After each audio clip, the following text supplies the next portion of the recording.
fam, welcome to Cargo Niger YouTube channel. It's your favorite Mamasita of Cargo Niger.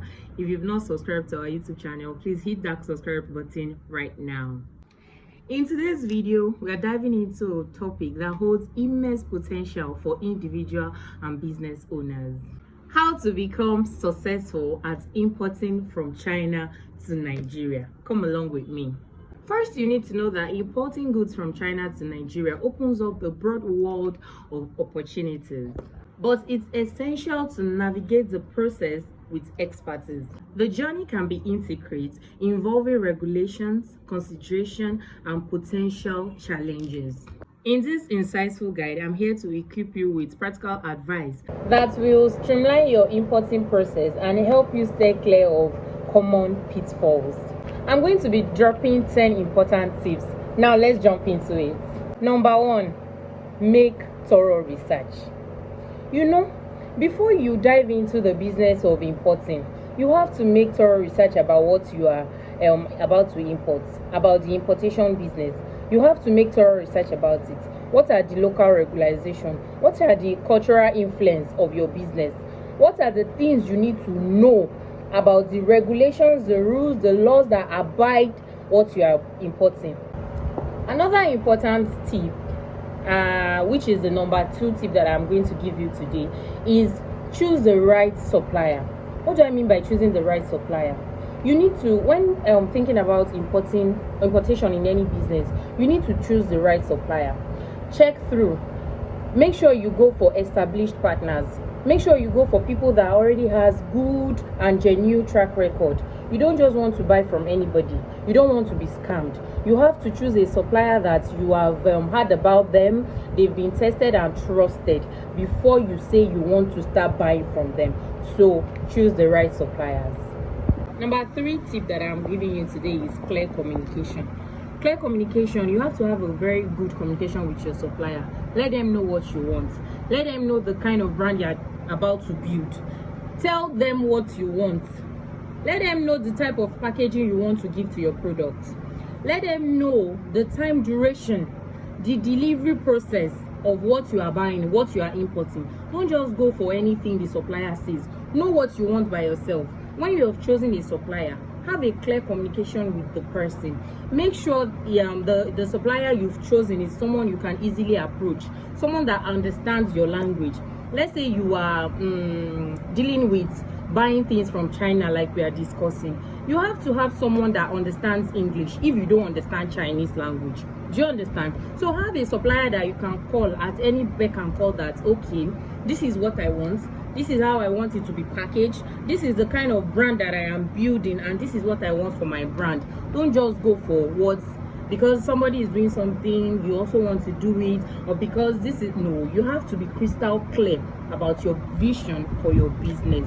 Clear communication is key. And also, a transparent form of communication ensures a smooth process. So please, always be crystal clear about your communication with your suppliers. As an importer, there are some important things you should notice. There are some important things you should put forward before placing order. This brings me to my number 4 point, which is quality control and sample. Before you place a bulk order of any product you are importing, you have to ask for sample. You know what they say? Seeing is believing. You can't just say because, on the picture your supplier sent to you, you saw a bag and you think or you feel is a quality bag. No, please don't do that. You have to ask them to show you a sample, whether you buy it in little quality before you buy in bulk. Because if you don't do that, you might eventually run at loss. So it is better for you to do what?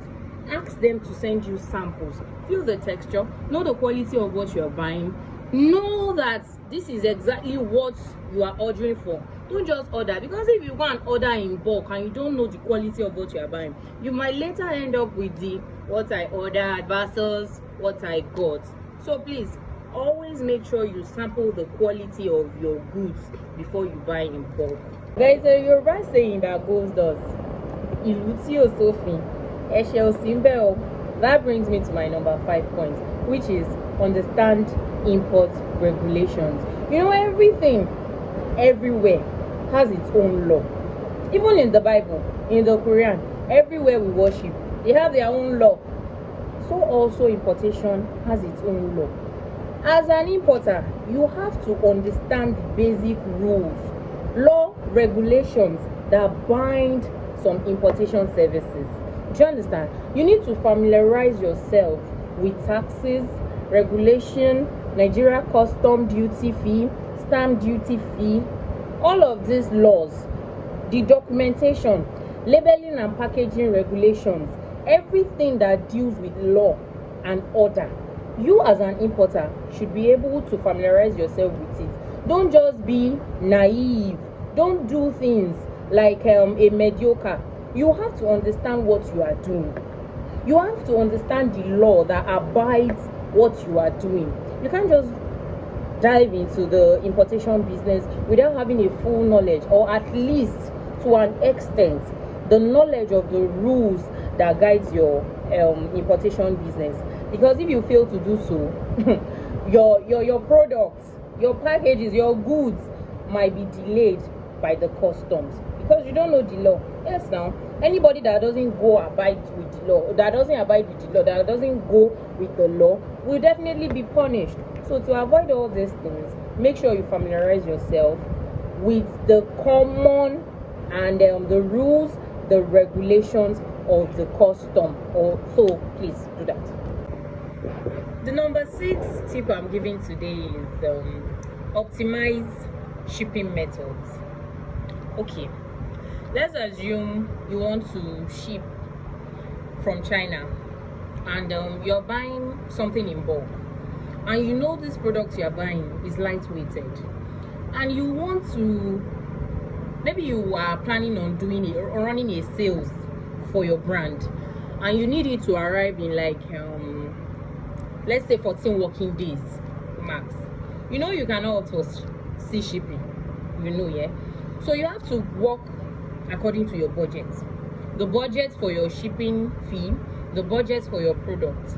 And if you are shipping something like fish, let's say fish and shrimps, it's not advisable for you to use sea shipping, because sea shipping takes a lot of time. It takes longer time than air shipping. So you cannot keep fish and shrimp in a container for 60 days, 80 days. At the end of the day, when it comes to you, it won't be useful. So it's better to use air shipping for that. You get?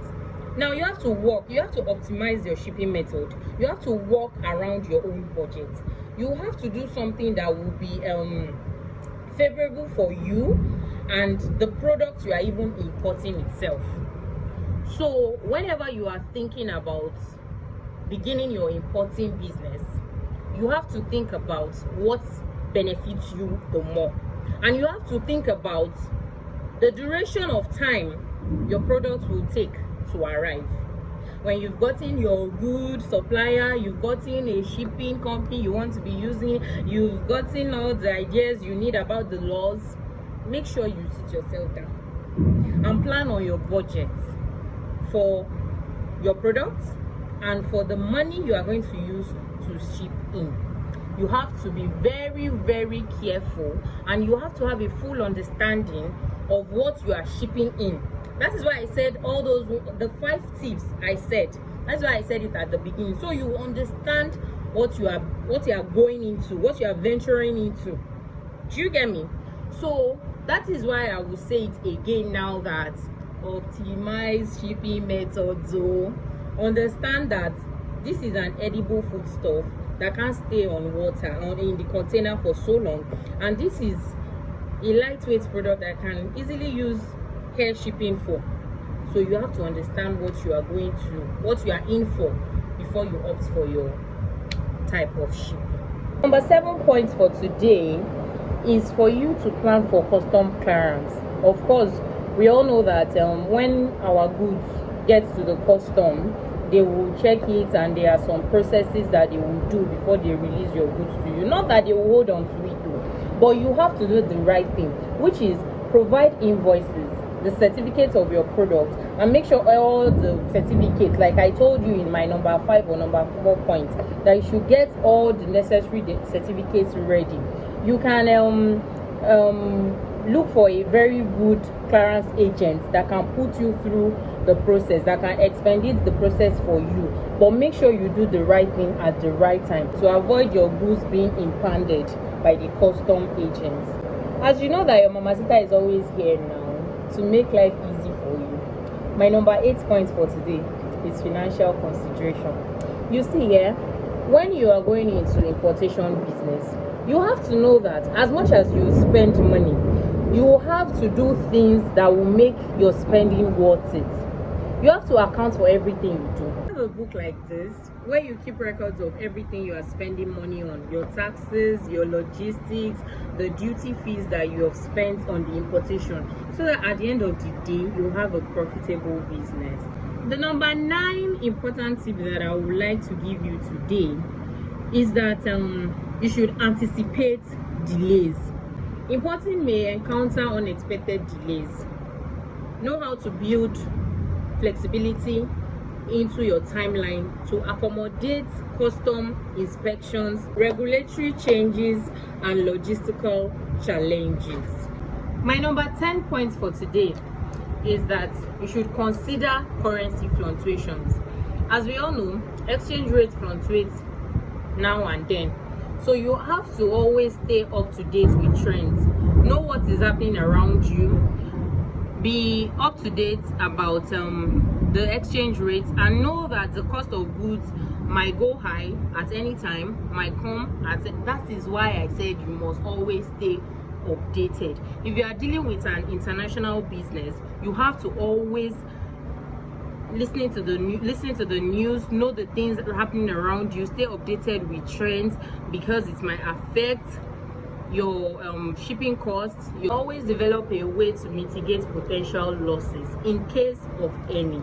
To wrap it up, importing goods from China to Nigeria holds immense promises, but it demands meticulous planning, research, and execution. Implementing these practical tips and strategies, you are better equipped to navigate the complexities, minimize risk, and embark on a successful importing venture.